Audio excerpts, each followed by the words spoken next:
प्राचीन समय में विद्यार्थी गुरुकुल में रहकर ही पढ़ा करते थे। बच्चे को शिक्षा ग्रहण करने के लिए गुरुकुल भेज दिया जाता था। बच्चे गुरुकुल में गुरु की सानिध्य में आश्रम की देखभाल किया करते और अध्ययन भी किया करते थे।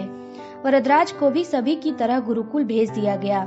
वहाँ आश्रम में वह अपने साथियों से घुलने मिलने लगा, लेकिन वह पढ़ने में बहुत ही कमजोर था।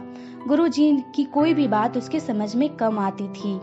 इसी कारण वह सभी के बीच उपहास का कारण बनता है। उसके सारे साथी अगली कक्षा में चले गए, लेकिन वो आगे नहीं बढ़ पाया। गुरुजी ने भी आखिर में हार मानकर उससे बोले, बेटा वरदराज, मैंने सारे प्रयास करके देख लिए।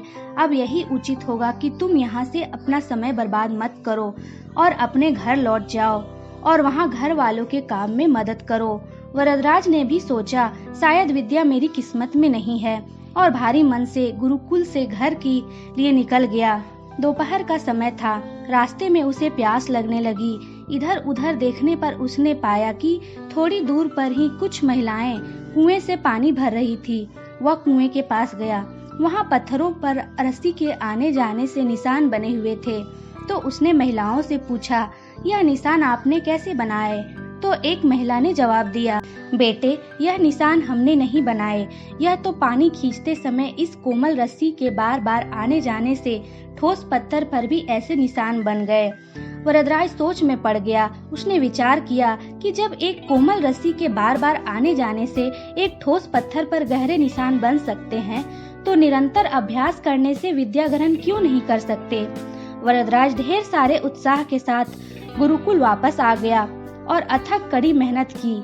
गुरुजी ने भी खुश होकर भरपूर सहयोग किया। कुछ ही सालों के बाद यही मंदबुद्धि बालक वरदराज आगे चलकर संस्कृत व्याकरण का महान विद्वान बना। शिक्षा। दोस्तों, अभ्यास की शक्ति का तो क्या ही कहना, यह आपके हर सपने को पूरा करेगी। अभ्यास बहुत जरूरी है, चाहे वो खेल में हो या पढ़ाई में हो या और किसी चीज में। बिना अभ्यास के आप सफल नहीं हो सकते। अगर आप बिना अभ्यास के केवल किस्मत के भरोसे बैठे रहोगे तो आखिर में आपको पछतावे के अलावा कुछ हाथ नहीं लगेगा। इसलिए अभ्यास के साथ धैर्य, परिश्रम और लगन रखकर आप अपनी मंजिल को पाने के लिए जुट जाएं।